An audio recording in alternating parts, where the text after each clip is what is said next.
अरे गल में को रे गल में को अरे वाह ओकर ओटिया पोटिया कुल निकाल देबा हैं पाकिस्तानी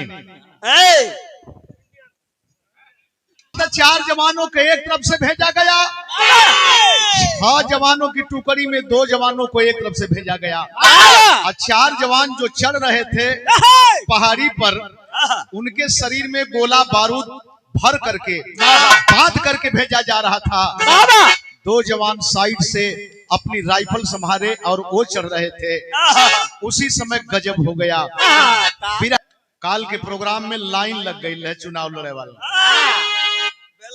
बेलवा रसूलपुर गाजीपुर और हमन दोनों जानी रहल गल दयाद विजय लाल नंदलाल लाइन लग गई एकदम से चुनाव लड़वैयन के एजैन को जिला पंचायत पहले ना लौकन न प्रधानी के दावेदार के लौकल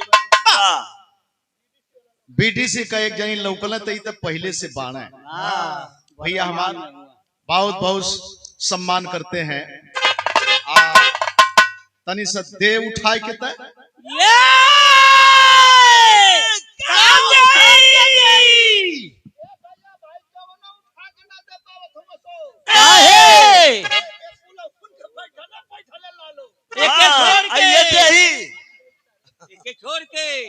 इनके छोड़ के बैठले दे बाबूलाल तहू लाल हुए हमहू लाल है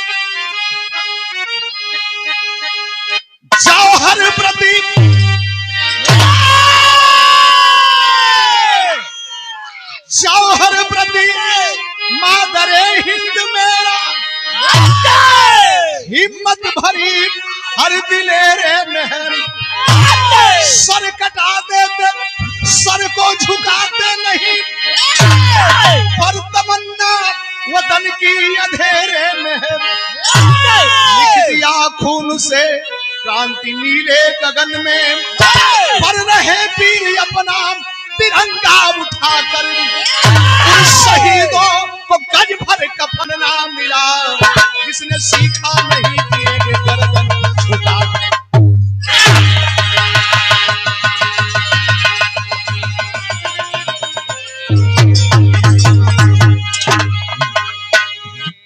बिरहा सुने बदे फरमाइश के बिरहा सुने बदे साहब चल वाह हाल हैं इससे बड़ा इनाम क्या हो सकता है क्या बात है एक लाइन संकेत हो रजा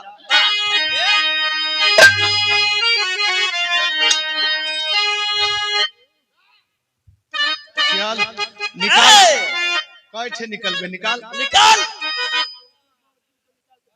आप सुनाओ बैंग मारत कहते कि तो से बड़ दूठे निकाल के धर दे ले हैं हम तोहरे बाबू के संगे निकाला वालों में से हैं वो करियो मोजा में से अब यह जगह पौले है वास्तव में बाप का नाम चौथी एक कम दुई तीज ना चौथी और बेटा का नाम तेज बहादुर बहादुर ना तेज बहादुर बाप जैसे शौकीन व्यक्ति रहला वैसे ही शौकीन ही हुआ बाप का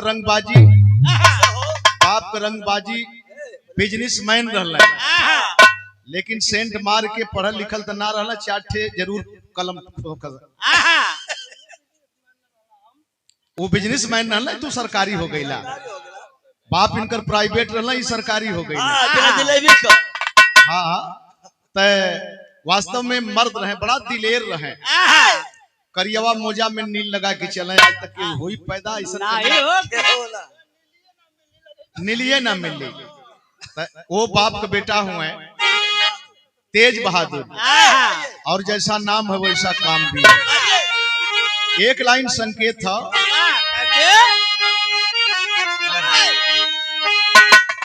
अल्लाह करम तू करना, अल्लाह करम तू करना अपने गुलाम पर। रुक जा। अल्लाह करम तू करना अपने गुलाम पर, अपने गुलाम पर। मैं भी तो मांगता हूँ मुहम्मद के नाम पर।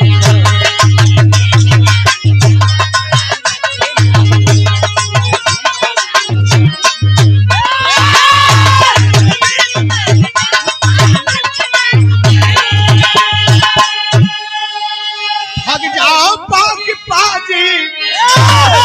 जाओ पाक पाजी, न तेरा गुजारा, न तेरा गुजारा।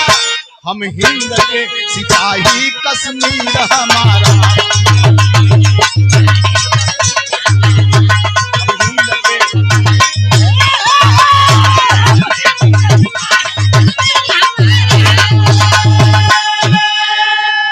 अरे जिला गढ़वाल में करणपुर गाँव यार लाता।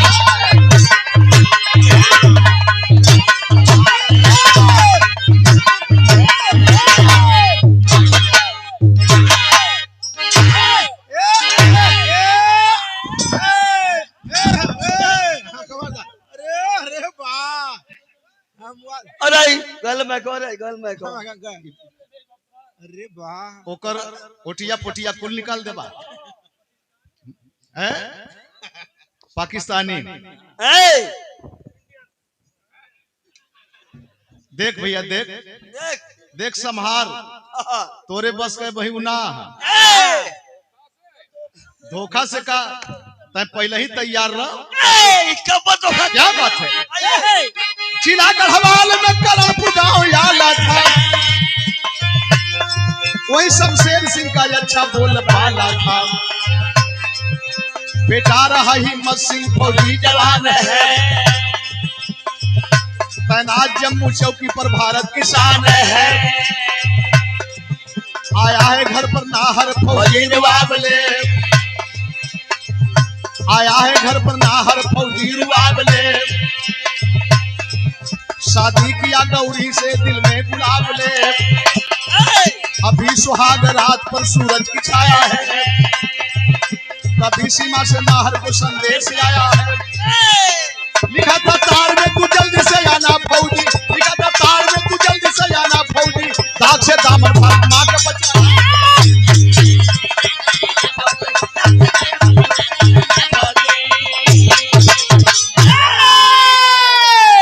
सुमंत कुमार बीडीसी क्षेत्र पंचायत सदस्य, बड़ा गरिमा के पद हो, बहुत गरिमा का पद हो।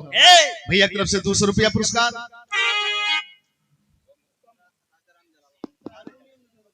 राजा राम जलालाबाद, ये 200 रुपया पुरस्कार भैया के बहुत बहुत सादर सम्मान करत है। आप सबके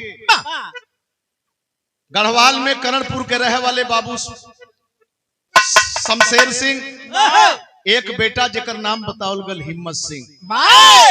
हिम्मत सिंह फौज का जवान बना, और जब फौज का जवान बना ट्रेनिंग के बाद जब छुट्टी मिलल घरे अइले, बिरादरी के लोग लाइन लगा देलन। अब का दिक्कत है, शादी कैले, दुल्हन आइल, और जब दुल्हन आइल जहिया सुहाग रात था, जहिया सुहाग रात था।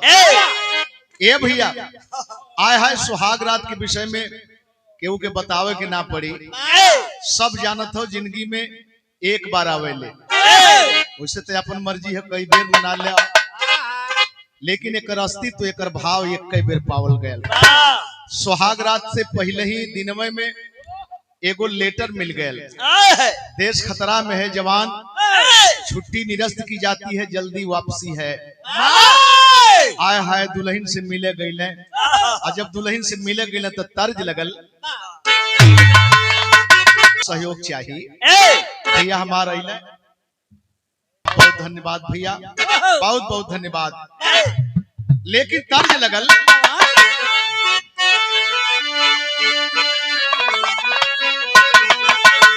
कोरी कहतरी अब सासु दहिया रे जमावली, कोरी कहतरी अब सासु दहिया रे जमावली, अमृत डालली जोरनवा राधा हो काधा मन मोहन,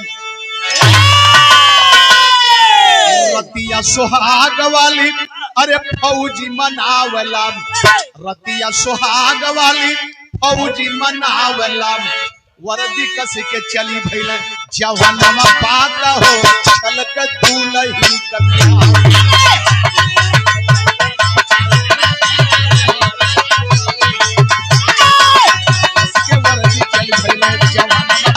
अरे फौजी मनावला कस के वर्दी चली भइल जवानवा पाक हो छलक दूलही का प्यार।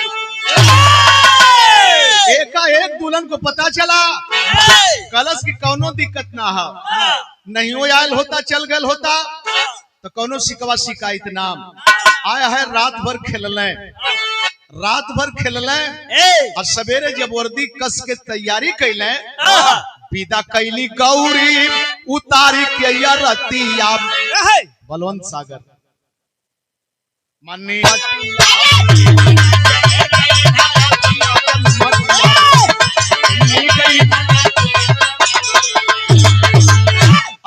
तोरी के दुश्मन के घुमानवा पाक हो छलक दुलही का प्यार। हाय हाय हाय है गांवपुर के लोग जुट गए।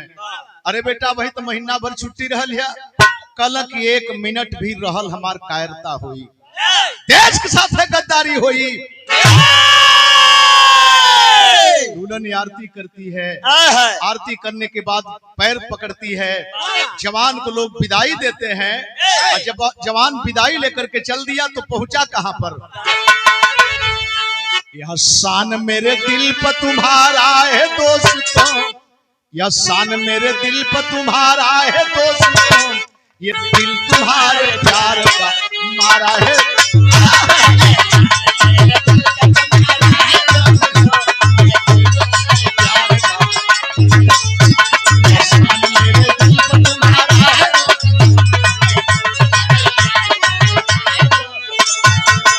आया है अपने सरहद ले उछाही बहादुर, आया है अपने सरहद ले उछाही बहादुर, वर्दी में सज के देश का सिपाही बहादुर।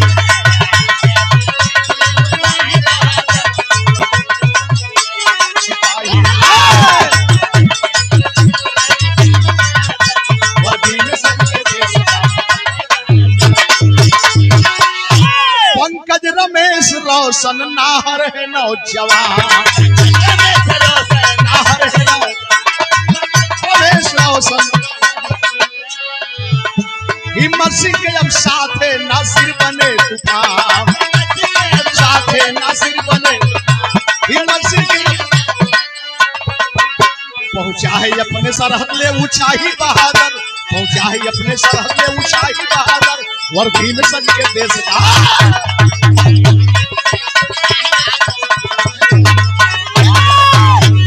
सरहद ले ऊंचाई बहादुर।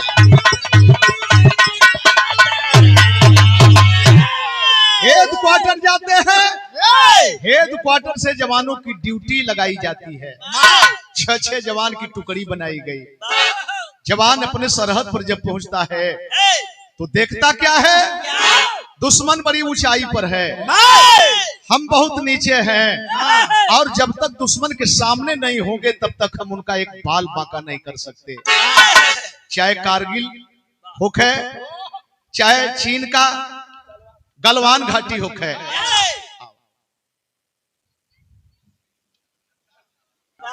ये बात न कीजिए देते वही के आवत लोगन यही तरह का रोज नंदलाल ना भेटे हैं, कैसे भेंट हो गई है ई संजोग के बात भाई, खाली रहली न करे के तो हिम्मत न परत। अच्छा हमरे भजन दादा के पहलवान दादा के नाती नतपतो ये ना ये 600 रुपया पुरस्कार, ये दोनों जानी का 300 है। बहुत बहुत प्रणाम करत है। हमसे छोट कोई होबे न करे, नहीं हो, हमसे छोट कोई होबे न करे। जितना लोग यहाँ आयल हुए सारे लोग हमसे बड़े हैं, सारे लोग बड़े हैं। चला भैया तो हम बड़ हुआ, तो हम बड़ हुआ। उनकर कहनाम है कि ससुर लगी है, दामाद लगी है ना, नत दमाद लगी है। ये 100 रुपया पुरस्कार बहुत बहुत सम्मान करते हैं। लेकिन बात वही के, आखिरकार जब तक दुश्मन के करीब में नहीं होंगे हम कुछ बिगाड़ नहीं पाएंगे। और करीब में होने के लिए हमें दिन में नहीं रात में काम करना पड़ेगा। इतनी ऊंची पहाड़ी पर रात में चढ़ना पड़ेगा। रतिये में चढ़े में कारगिल में राम दुलार यादव, हाय हाय हाय हाय, संजय यादव, हल्का सा स्विच दब गया टार्च का, उतने में दुश्मन का तड़ाक से ही गोली लगल नीचे आ गई। दोनों ओर खतरा खतरा। भैया के प्यार है, अन्यथा मत ली है। अपना तो है, ऐसे ही बात कहा जाती है। अन्यथा न लेंगे कि भाई हम देतो ही जा 1 किलो 2 किलो की बात करते हुए। आप सबके प्रणाम करते हैं, सबके सबके आजा आजा, ये तो बस वही है।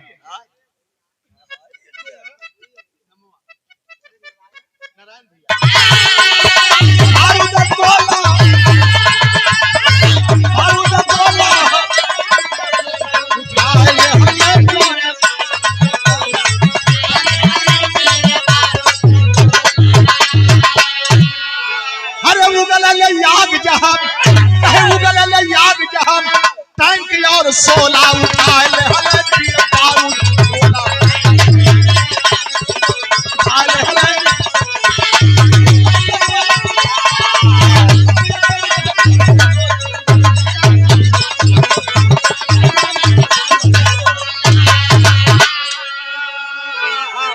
चारों तरफ सरहद पर मचल बा दिवाली, चारों ओर लौके खूनों की लाली।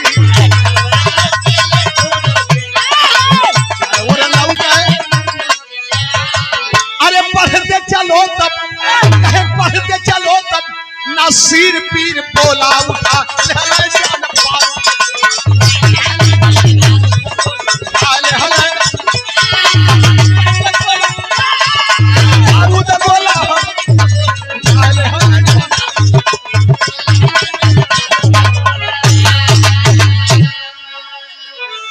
बहुत बहादुर है, बहुत बहादुर है। यो ठीक है दिल होता हाँ कि ना चलल हो। हाँ टाका लगत चली का है ना।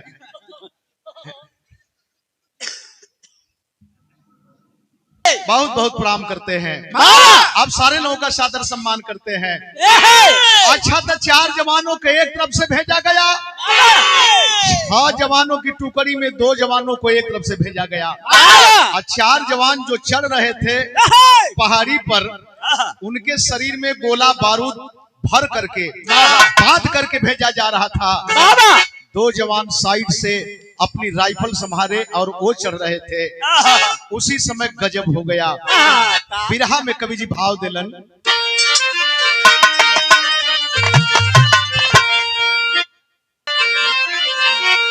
अरे जवनिया जौहर ज्वाला बन गई, जवनिया जौहर ज्वाला बन गई, निकला लाल लहू से वतन यान का प्याला।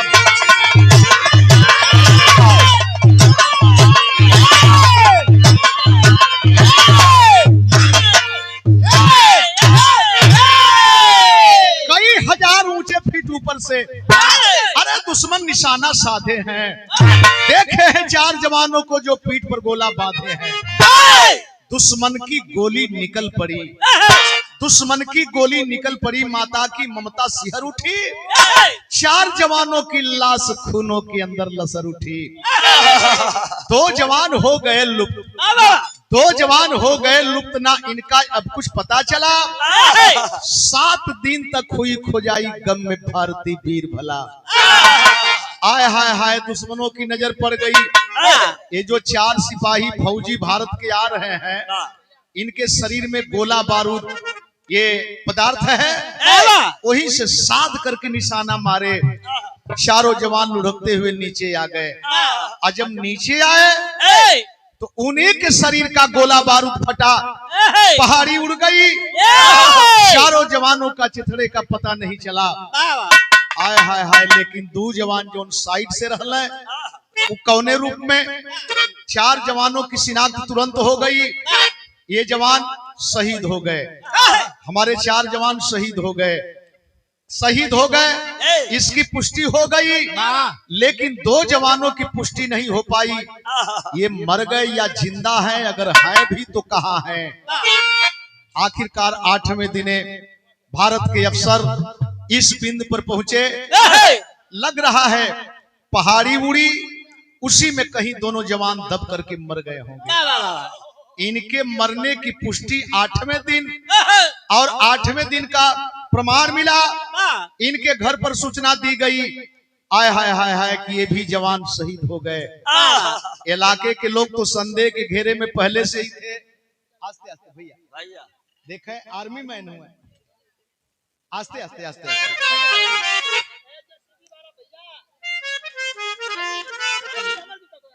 आस्ते आस्ते आस्ते आस्ते कार करेंगे।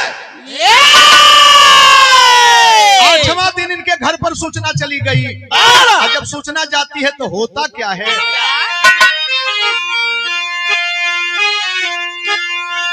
अरे माई सिखवली नाम, माई सिखवली सहुरव जनाला, सिंदूरावा के दुल्हा धीरे सिंगाला, दुल्हा धीरे सिंदूरावा। अरे देहलाई कमांडर खबर भेजवाई, जवानावा हो गइले रण में मराई, गइले रण में जवानावा हो। बाबू भाई मैं भाग कब्र से नजरिया, घर पे आई जब मुअल के खबरिया।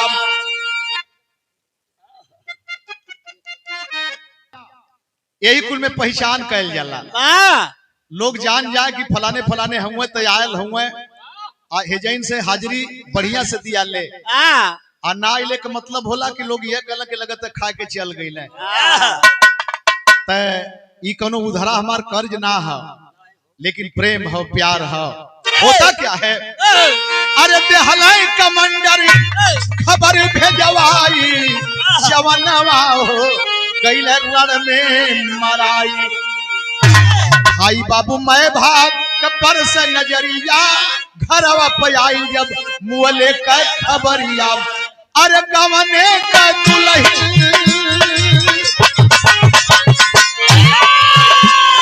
गवने का दुल्हन रोवली बिलखाई, सजनवा हो गइले रण में मराई, सजनवा सजनवा। परिवार का दशा बेहाल हो गई। इलाके के लोग जुट करके हाय हाय कर रहे हैं, लाशों ना मिलल। उम्मीद तो वह दिन में खत्म हो गई कि 4 जवान जब मरैले, 6 जानी गईले तो 2 जानी बची है कहां से, ये भी मारे गए होंगे, लेकिन लाश का पता नहीं। आय हाय हाय हाय मेरे दोस्त, आज का दिन तो ऐसे बीता। भाई भाई के लिए, माई बेटा के लिए, बाप बेटा के लिए, तमाम रिश्ता नाता वाले लोग आए हैं। देश के जवान को यही सोच रहे हैं कि कम से कम लाश मिल गई होती, संतोष हो गया होता। लेकिन मेरे बाबू दूसरा ही दिन एगो घटना घट गई परिवार में। क्या बात है,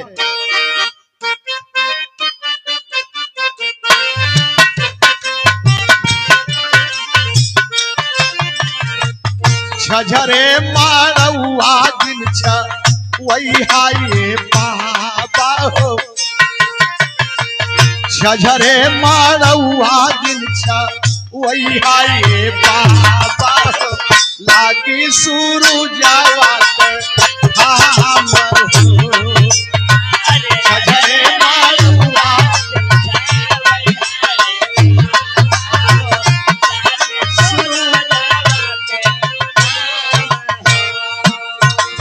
माई रोवली पुलक तोरनी पतोहिया माई रोवली पुलक तोरनी पतोहिया देहलस मोर घरा बाबू यार हो माई रोवली तोरनी पतोहिया देहलस मोर बाजी मार गरियावे घर में डाहे पपीनिया मार गरियावे घर में डाहे पपीनिया पहले बा घरवा से सार मार गरियावे घर में डाहे पपीनिया पहले बा घरवा से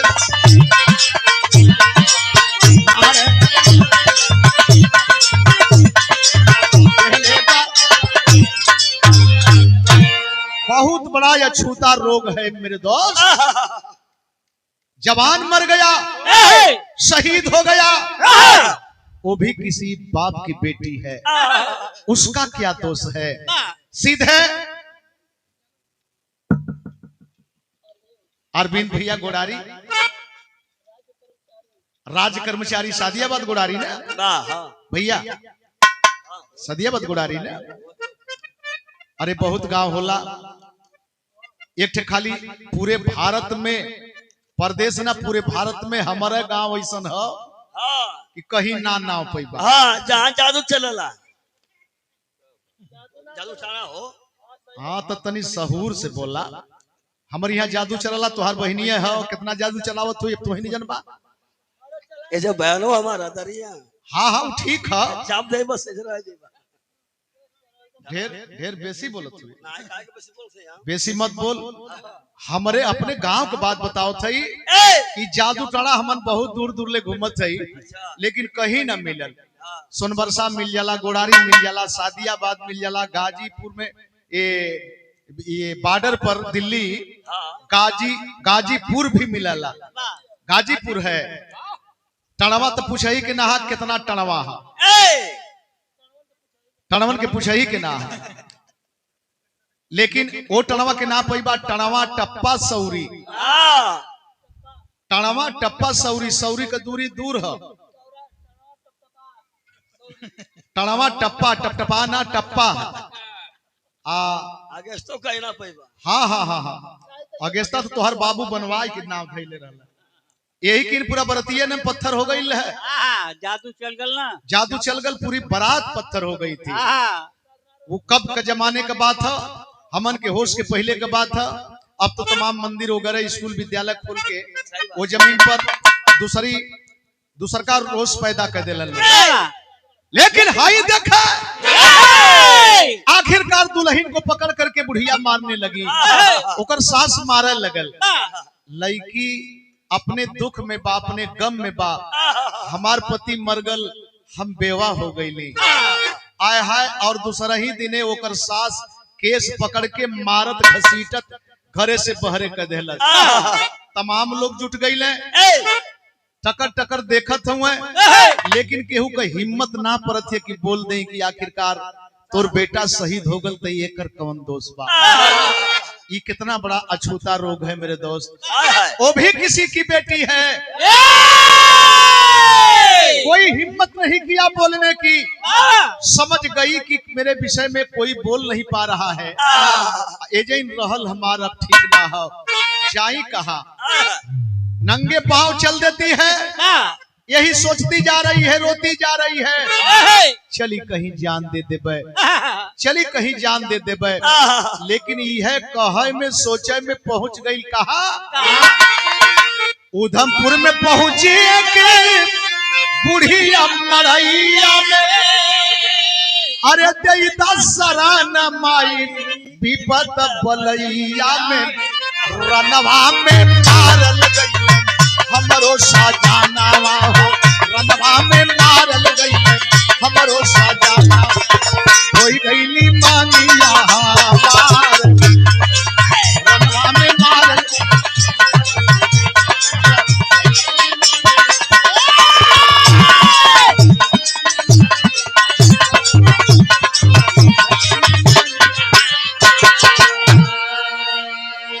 परम मादरिया मान्या ममता देवी और पारसनाथ साड़ी पर कढ़ाई कर जंगीपुर से क्या बात है भैया की तरफ से 50-50 रुपया पुरस्कार दोनों मूर्ति का सम्मान करते हैं स्वागत करते हैं।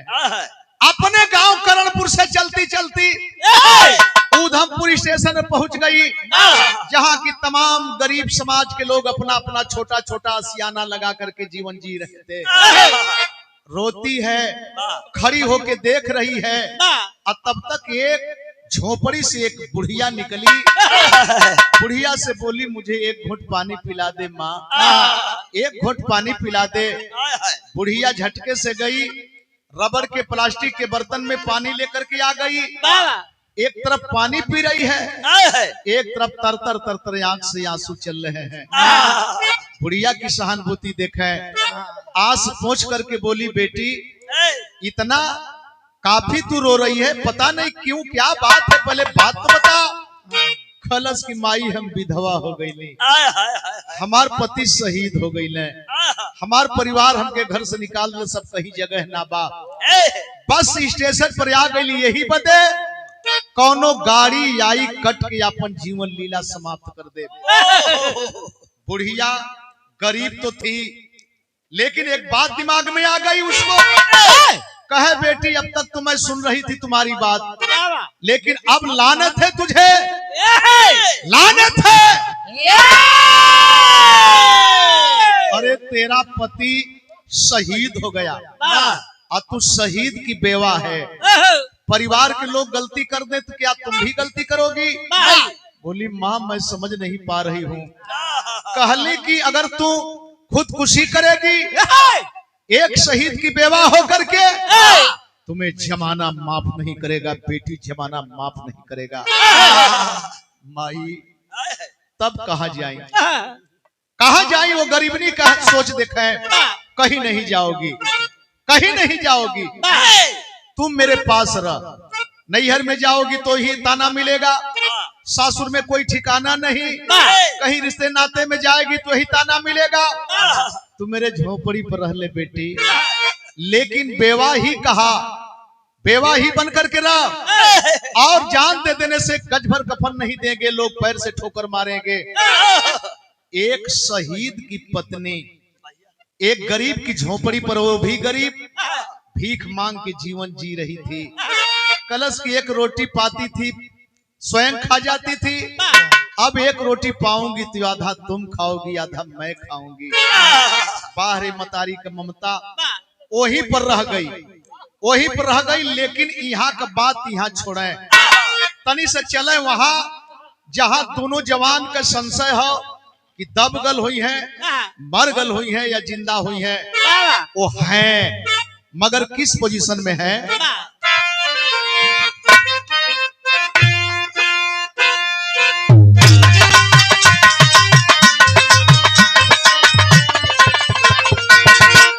बारूदा का गोला छूटल बारूदा का गोला छूटल धुआं घू घू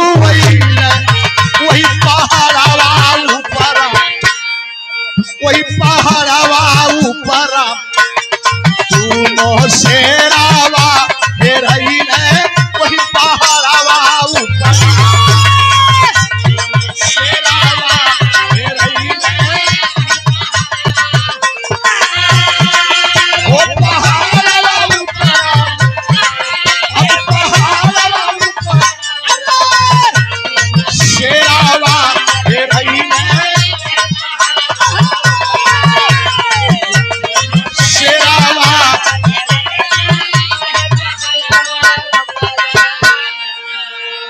गिरत परत गई झेलम गिरत परत गईल झेलम नदिया के किनारवा वही पहाड़वा ऊपरा हो पहाड़वा ऊपरा पहले पानिया के धारवा वही पहाड़वा ऊपरा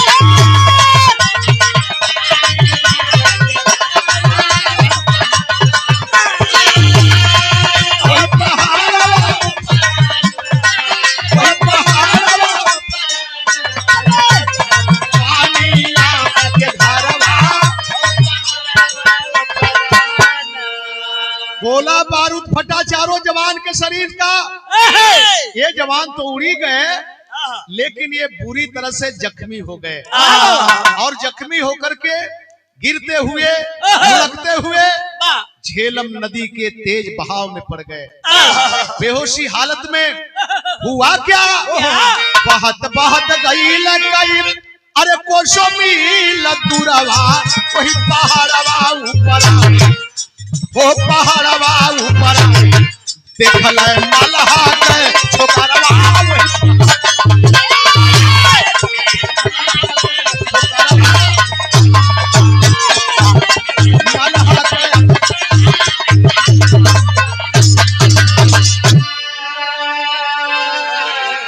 दोनों साथी झेलम नदी के तेज बहाव में पड़ गए।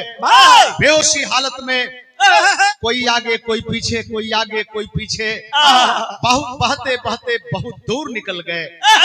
यहाँ तक एक नौजवान खड़ा है घाट पर अपनी नैया लगा करके।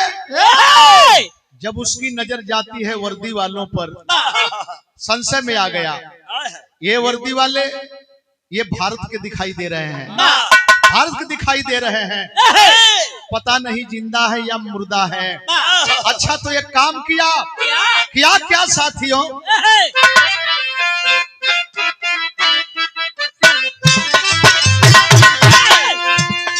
पारी उमर कमर लचकनिया, पारी उमर कमर लचकनिया, गोरी भरल बिहुरी के पनिया, गोरी का झूला झूलनिया, गोरी भरल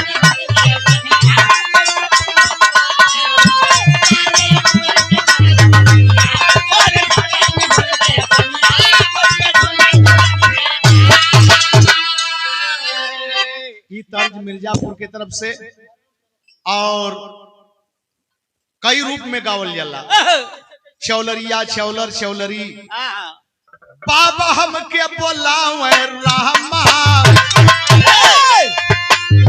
बाबा हमके बोलावे पानी के बहानवा हो सजनवा, कैसे आई पहरवा के बहानवा हो। कई भाव में गावल जाला, कई भाव में गावल जाला। मामट मल्हा देखा पिया सावन,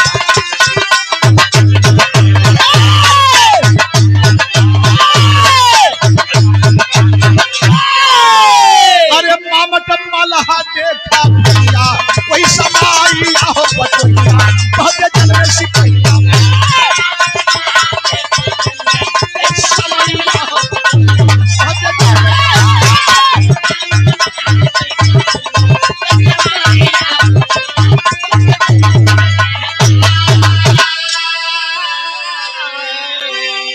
इस बात पर एक याद ताजा हो जाती है।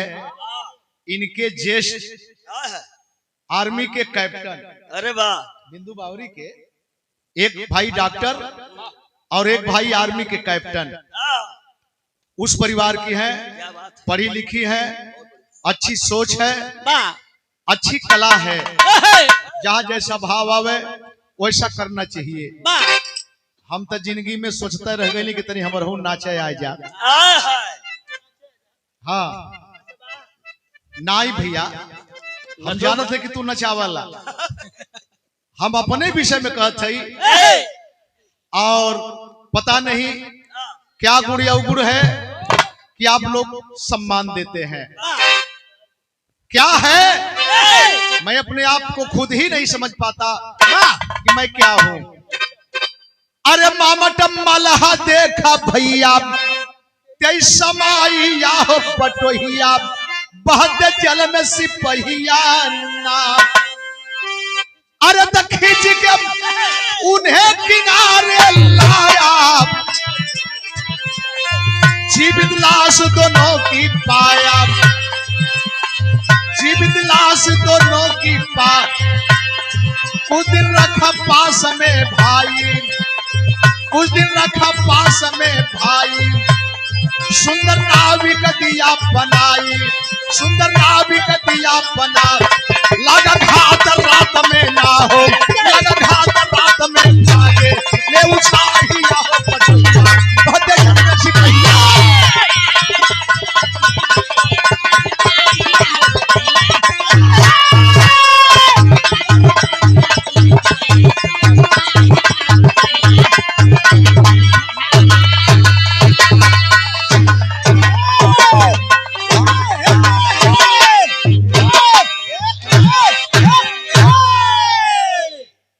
दौड़ाया अपनी नैया और करीन में गया तो दोनों नौजवानों को पहले अपनी नैया पर लादा बाहर किया और जब किनारे तक आया तो उसे एहसास होने लगा लग रहा है दोनों जिंदा हैं।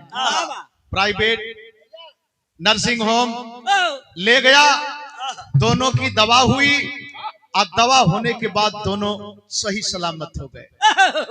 बहुत दूर से बह के आ रहे थे अगर बेहोश नहीं हुए होते तो शायद पानी पीकर के मर गए होते लेकिन बेहोशी हालात में अच्छा था हॉस्पिटल में जब दवा होने के बाद अच्छे हो गए दोनों बेड पर बैठ करके ताक रहे हैं कहाँ हम लोग हैं दूर से इशारा करता है बोलने का नहीं बाहर चलो और जब बाहर ले जाता है दोनों जवानों को तो मामट मल्लाह आखिर में वो था कौन वो भारत का नहीं था न पाकिस्तान का था चीन का रहने वाला।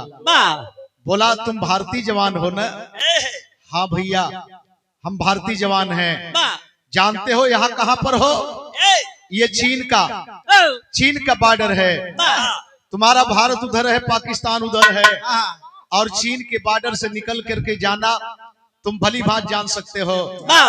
शांत होकर के दोनों जवान सुन रहे हैं। एक काम करो जिंदगी जीना चाहते हो या मरना चाहते हो?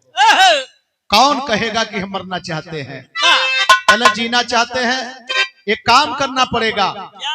मैं मछुआरा हूँ बहुत बड़ी बिजनेस हमारी है और इस बिजनेस में तुम हाथ बटाओगे और सुनो तनख्वाह नहीं देंगे कपड़ा दे देंगे भोजन दे देंगे तनख्वाह लेकर के ही क्या करोगे? हरता क्या नहीं करता। बाहर समय आज हमारे देश का जाबाज सिपाही लेकिन मजबूरी में यश कर लिए। आय हाय हाय हाय काम शुरू हो गया। इतने बढ़िया चालक बन गए नाय के इतने बढ़िया चालक बन गए। कुछ दिन बीता तो दोनों के दोनों आपस में बात कर रहे हैं। हम भारत के रहने वाले सिपाही हैं। बाबा साहब डॉक्टर भीमराव अंबेडकर ने कहा था 100 साल जिल्लत की जिंदगी से बेहतर 100 दिन इज्जत की जिंदगी जी लेना। मगर 100 साल जिल्लत की जिंदगी न जीना। हम भारत के जाबाज सिपाही हैं और एक मछुआरा हमको बांध करके रखा है। आज हम इसके बंधन से मुक्ति लेंगे। आज इसके बंधन से मुक्ति लेंगे। मध्यरात्रि होती है। देखें दोनों जवान अपने विचार के मुताबिक अपना काम किए क्या?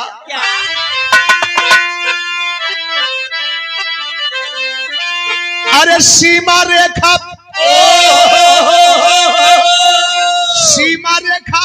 पार की हम जोली होली खूनों की। सीमा रेखा पार की हम जोली होली खूनों की। चलाई दिया मामट दोनों पर गोली होली खूनों की। जब ही नैया खोले बिफोर आगे बढ़ा, सरहद पार किए, आय हाय हाय हाय, तब तक इसकी नींद टूट गई। देखा कि दोनों के दोनों फरार हो रहे हैं। नैया दौड़ा करके अपने गन से साध करके निशाना मारा, पंकज के छाती में गोली लग गई। आह करके पंकज उसी नैया पर छटपटाने लगा। छूट गए भारतीय तट रक्षक, आवाज रात में सुन के हम, पंकज की लाश लोहू में नाचे, देखी के माथा ठन के हम। अरे हम हिम्मत सिंह कहा भेद वो खोली, होली खूनों की गूंज उठी, तब इनकलाब की बोली, होली खूनों की।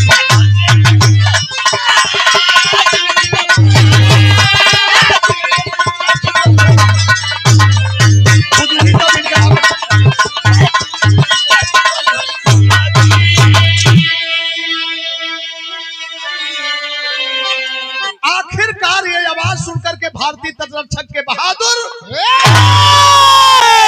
फायरिंग झोंकते हुए चारों तरफ से घेर लिए। और जब भारत के जवानों को देखा, हिम्मत सिंह, पंकज को तो गोलियां लग गई है, लेकिन हिम्मत सिंह हाथ ऊपर करके बोला, जय हिंद। भारत के जवान सत्ते में आ गए। जय हिंद बोलने वाला कोई भारतीय ही हो सकता है। नजदीक में गए और जब स्थिति को जाने, आय हाय हाय हाय, इधर से दौड़ाना शुरू किए। मामट मल्ला बड़ा चालाक था, निपुण था, बच के निकल गया। लेकिन पंकज की लाश लोहू में नाचे। पंकज की लाश को देख करके सब फौजी अब घबराए हो, तुरंत उठाकर गाड़ी में लेकर हेडक्वार्टर पर ही आए हो। पंकज की लाश कुछ समय तक छटपटा करके पंकज दम तोड़ दिया। वहां गए 6, यहाँ आए 2, अब हो गया हिम्मत सिंह अकेला।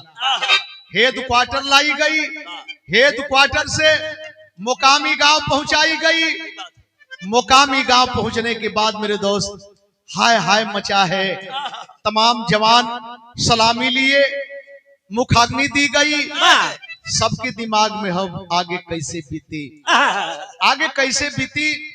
लेकिन पंकज की चिता जल करके जब राख हो गई, जवान तैयारी करते हैं वापसी के लिए, अपनी गाड़ी पर बैठते हैं। आय हाय, हिम्मत सिंह भी बैठता है।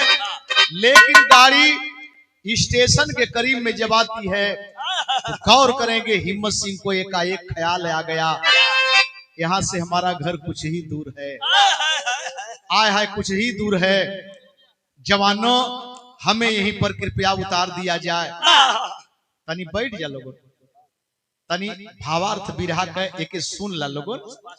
हाँ, 5 मिनट एक बाद चल जाइए लोगों। बड़ी मेहनत कैलू लोगों भाई, सुन ला बैठ के सुन ला। एक बाद जाइया, मेन पॉइंट है तो हम लोग के लायक पॉइंट है, गौर करेंगे। आय हाय, होता क्या है?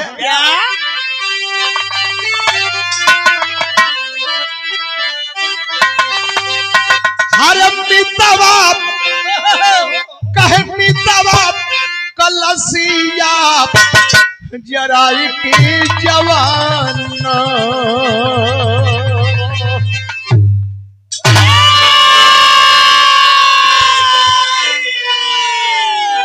पहुंचा उधमपुर स्टेशन नवा की हो।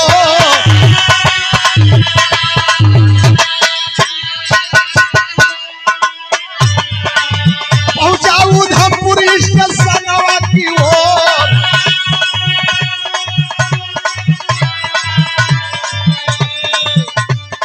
अचरा में लाल लइके मांगत हली भिखिया, अचरा में लाल लइके मांगत हली भिखिया। खैला के संभानवा चरवा कटकोर,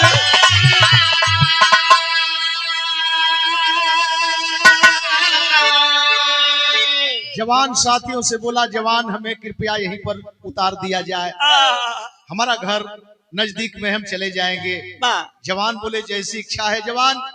उतार करके जवान चले जाते हैं, लेकिन स्टेशन की तरफ कूच करता है। और जब ही पहले प्लेटफार्म नंबर पर पहुंचा, तब तक देखता क्या है, क्या एक नौजवान औरत अपने गोद में बच्चा लेकर के और उसे दिखा दिखा करके लोगों के सामने भीख मांगती है। जवान देख रहा है, दूर से देख रहा है, और तब तक कोई औरत करती क्या है, क्या अरे पहुंच गई हिम्मत सिंह के पास में बावरिया।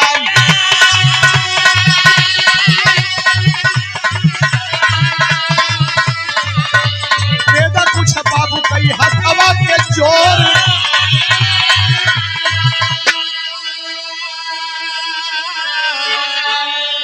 हाय हाय हाय, जो ही प्लेटफार्म पर पहुंचा, औरत दूसरे के करीब में है, उससे मांग रही थी बाबू।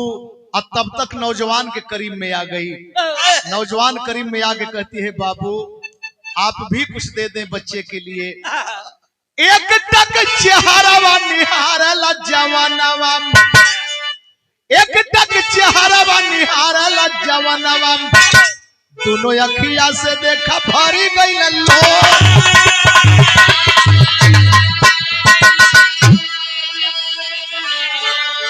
अरे हम शकल लगैल जैसे गौरी पर दुल्हिया, हम शकल लगैल जैसे गौरी पर दुल्हिया, नहर के मनवा में मारत बहिलो।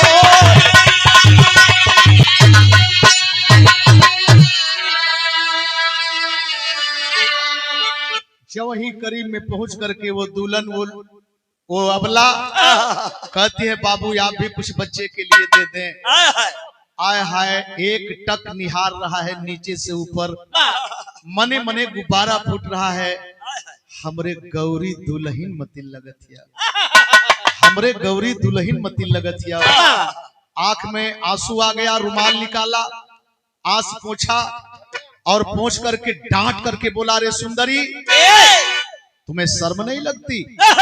इतना हसीन चेहरा, इतनी सुंदर शरीर है तुम्हारी, तुम्हें शर्म नहीं लगती भीख मांगते? कैसा है कमीना इस बच्चे का बाप रे, पैदा करने को अनमोल हीरा पैदा कर दिया और ढाल बना करके भीख मंगवाता है। और जब ये सुनलस कि कैसा है इस बच्चे का बाप कमीना, कैसा है इस बच्चे का बाप कमीना, कल बाबू बच्चा के बाप के मत कुछ कहा साहब, बच्चा के बाप के मत कुछ कहा, बच्चा के मत कुछ कहा। जवन कहे गए हमके कहला साहब, लेकिन बच्चा के बाप के कुछ मत कहा साहब। हे साहब, अरे तुहरी ऐसा रहला हमारे मंगिया का सेनुरावा,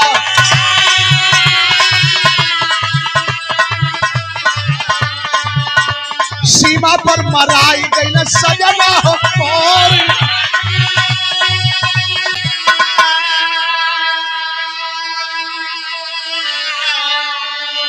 एकदम राउर मतिन लगा ये साहेब, एकदम राउर मतिन लगा। एक दिने तक हम देखली, वो हमके देखल, गईल है शहीद हो गईल साहेब, शहीद हो गईल। और वही बीच कई निशानी, ये शरीर भीख मांगे बदे ना रहते बाबू, कहिए गवा दिले होती, लेकिन इन्हीं के पाए के जी गईली बाबू, इन्हीं के पाए के जी गईली। क्या बक रही हो, कहाँ की रहने वाली हो, कहाँ की रहने वाली हो? अरे नौवा पकौरी पर करणपुर ससुररिया,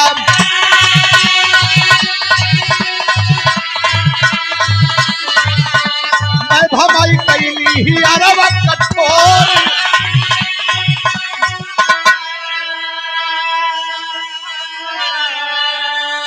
हमार नाम गौरी है बाबू, हमहू कोनो खानदान के बेटी है बाबू, लेकिन आज इन्हीं के पास की जिंदा है, भीख मांगत है साहेब, भीख मांगत है। हमरे बच्चा के, हमरे आदमी के मत कुछ कहा साहब। जौने समय वर्दी पहन के जाए लगले, एकदम राउरे मतिल लगे ये बाबू, एकदम राउरे मतिल लगे। जब पूछा कि तुम्हारा नाम क्या है और जब ये कही कि हमारा नाम गौरी है, करणपुर हमार ससुराल है, इतने जवान सुनले रुमलिया फेंक दिले। हरे इतना सुनत धैले भरल कवरिया, इतना सुनत धैले भरल कवरिया, जुटे नर नारी मचल भारी शोर।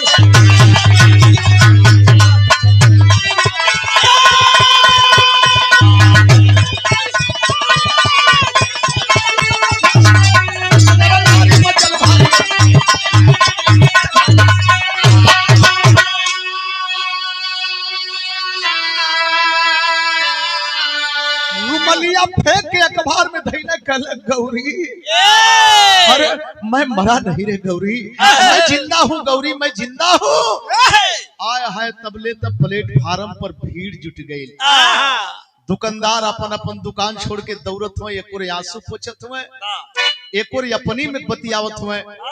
का हो कहत रहल गल है न कि भिखारी ना हो, भीख मांगे के सहूरे न करे तरीका ना हो, भिखारी ना हो। आज पर्दा पर बात आन गई और मांगे केहू दे तब वो ठीक है, ना दे तब वो ठीक है।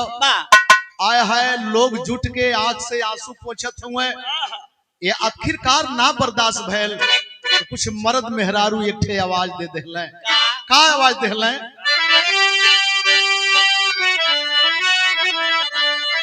हरे रोमन नर नारी,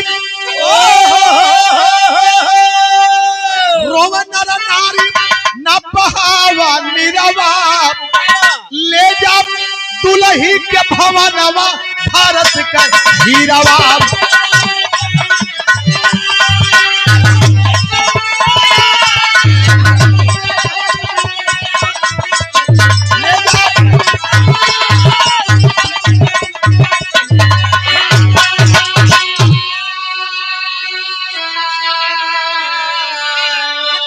मेजर साहब हमन जान गईली, हमन जान गईली। अब देरी न करे।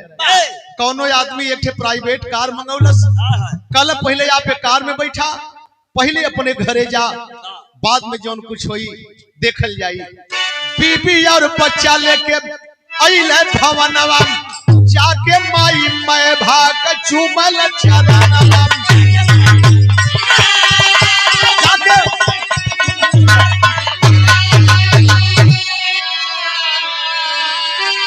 अरे देहलू भगाई नहीं बुझलू पीरवा, ले जा दुल्ही के भवनवा, भारत के हीरावा। गाड़ी में अपने बीबी को, अपने बच्चे को पीला लोगों चाहिए, पीला नहीं, अपने घर पहुंचा, अपने माँ के पैर को पकड़ा, अपने बाप के पैर को पकड़ा। बिजली की तरह खबर गांव में पहुंचल, लोग जुट गए। अरे हिम्मत सिंह जिंदा हुए, आयल हुए। औरत एक बच्चा लेके जब नजदीके गईले, मतारी रोवत है, बाप रोवत हो, कलन ना ना ई बनावटी रोवाई हो। अगर हम मरी गईली, हम शहीद हो ही गईली, एकर का दोष रहल? इतनो ना बुझलू कि एकरे पेट में हमार खून पलत था। लालच हो गई माई, तो के लालच हो गई। आज तो से बढ़िया तो भिखारन मतारी निकलल, तो से बढ़िया भिखारन मतारी निकलल। अगर वो भिखारन नहीं मिली होती तो आज हमार बच्चा, हमार बीबी हमसे नाम मिलता है। माई हम देश का रक्षा करीला, हम सरहद का रक्षा करीला, हम तोहरो सुरक्षा करीला, लेकिन ना तोहरे अंदर लालच हो गई। तो लेके रहा माई अपन घरवा दुआरवा, तुहरी ऐसन मैं भाग करना चाहिए पिचरवा।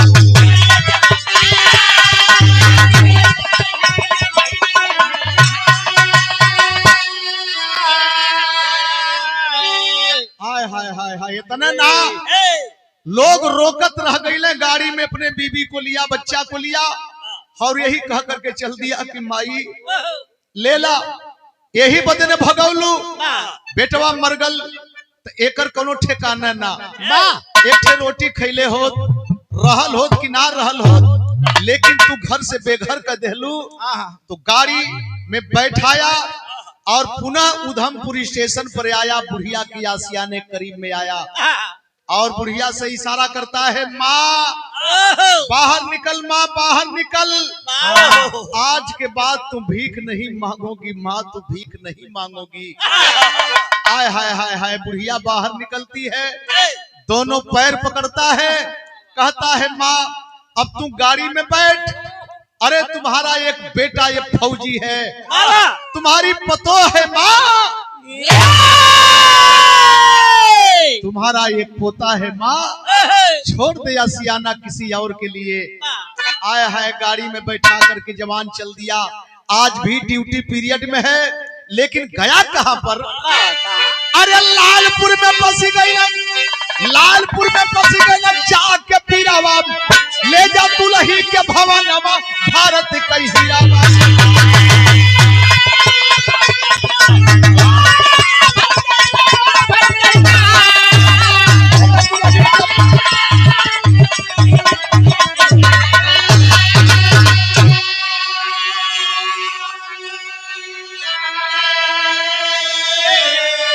लालपुर में जगह लेकर के आसियाना बनाए। उस लालपुर की मैं बात कर रहा हूं जहां से राजगुरु का ननिहाल है। भगत सुखदेव राजगुरु का ननिहाल है। वही आसियाना बना करके उस बुढ़िया भिखारन को मतारी बना करके आज भी देश का जवान जीवन जी रहा है। अभी भी ड्यूटी चल रही है। यह है देश के प्रति त्याग। और मैंने बताया कभी कभी हमहन में बड़ा अछूता रोग। अब आप ही सोचें कि अगर कहीं जवान शहीद हो जाता है तो पता चलता है कि बेघर कर दिया जाता है उस बीबी को। बेघर कर दिया तक कहीं कहीं यहो पता चलला कि जवान के शहीद होने के बाद पैसा वैसा जौन मिलल तो बीबी लेहलस, अब बीबी लेके फरार हो गई दूसरे के साथ। तो दोनों पर विचार करे के पड़ी हमहन के। गुरु बिहारी गुरु गणेश गए, खत्म हुआ दस्तान विमल चंद्रिका कवि केशव बच्चन से प्रेम। अरे जवनिया जौहर ज्वाला बन गई, मुसाफिर नंदलाल जब देख के संग माला, जवनिया जौहर